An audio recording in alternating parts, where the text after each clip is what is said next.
اعوذ باللہ من الشیطان الرجیم بسم اللہ الرحمن الرحیم ولن ترضى عنك اليهود ولا النصارى حتى تتبع ملتهم صدق اللہ العظیم۔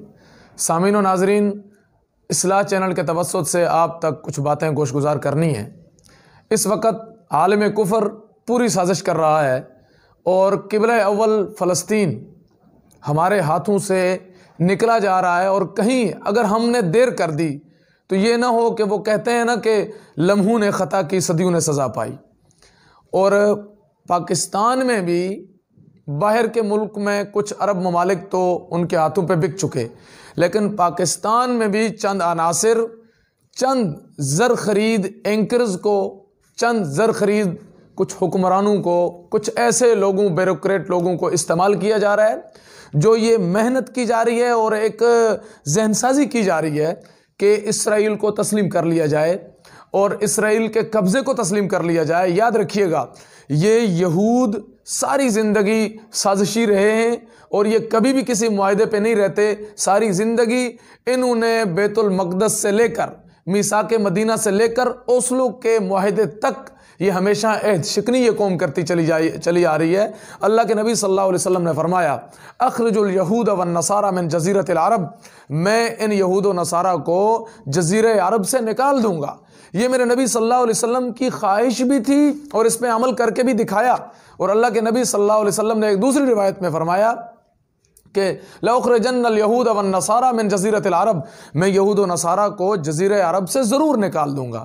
اور یاد رکھنا، اگر ہم نے ان یہودیوں کو، اسرائیل کو خاص طور پہ تسلیم کر لیا تو اس کا مطلب ہے ہم انڈیا کے قبضے کو بھی، انڈیا کے تسلط کو بھی تسلیم کرنا چاہتے ہیں، اور پھر صرف فلسطین ہی نہیں، پھر کشمیر بھی ہمارے ہاتھوں سے چلا جائے گا۔ وہاں ہم اگر اسرائیل کو تسلیم کرتے ہیں، ہم پاکستانی ہیں اور ہماری ایٹمی قوت میں پہلا اسلامی قوتوں میں نام ہے، ہمارا کام تو یہ تھا ہم اسرائیل کو فتح کرتے، ہم اسرائیل کو مسخر کرتے، ہم تسخیر کرنے کے بجائے اسرائیل کو تسلیم کرنے پہ تلے ہوئے ہیں۔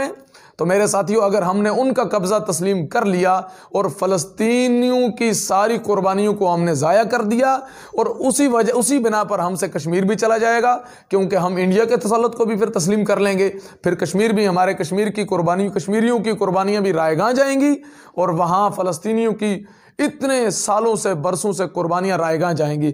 ہمیں تھوڑا سا سوچنا چاہیے کہ پاکستان اور اسرائیل دو ملک تھے جو مذہب کے نام پر بنے تھے، وہاں اسرائیل اور یہاں پاکستان۔ اللہ ہمیں ہوش کے ناخن دے، ہمارے حکمرانوں کو ہوش کے ناخن دے، تاکہ یہ ایک مضبوط پالیسی بنائیں اور ہمیں اللہ تمام مقبوضہ علاقوں کو فتح کرنے کی توفیق نصیب فرمائے۔ اللہ تعالی ہمیں فلسطینیوں کا، کشمیریوں کا، تمام مظلوموں کا ساتھ دینے کی توفیق نصیب فرمائے اور یہودیوں کی چالوں سے بچنے کی توفیق نصیب فرمائے۔ یہودی کون ہوتا ہے ہمیں اپنے آپ کو تسلیم کروانے والا؟ ہم نے تو حضرت فاروق اعظم کے زمانے میں عیسائیوں نے خود چابیاں حضرت عمر رضی اللہ عنہ کے ہاتھوں میں تھمائی تھی۔ ہم تو اس وقت کے فلسطین کے فاتح ہیں، چابیاں ہمیں عیسائیوں نے دی۔ یہودی کون ہوتا ہے بیچ میں ٹپکنے والا؟ اللہ تعالی ہمیں فلسطینیوں کا ساتھ دینے کی، کشمیریوں کا ساتھ دینے کی توفیق نصیب فرمائے، اور پورے عالم اسلام کے مظلوم مسلمانوں کا اللہ ہمیں ساتھ دینے کی توفیق نصیب فرمائے، اور ہمیں عملی طور پر بھی اور علمی طور پر بھی جہاں تک ہمارا بس چلے، ہم خطیب ہیں، ہم ادیب ہیں، ہم صحافی ہیں، ہم اپنی صلاحیتوں کو استعمال کریں۔ کہیں ایسا نہ ہو کہ قبلہ اول ہمارے ہاتھوں سے چلا جائے۔ یہ وہ سرزمین ہے جہاں انبیاء کی سرزمین ہے، جہاں انبیاء نے جو ہے مبعوث ہوئے، اور ہمارا قبلہ اول ہمارے نبی صلی اللہ علیہ وسلم کی محبت ہے وہاں۔ اللہ ہمیں عمل کی توفیق دے۔ اسلام زندہ باد، پاکستان پائندہ باد۔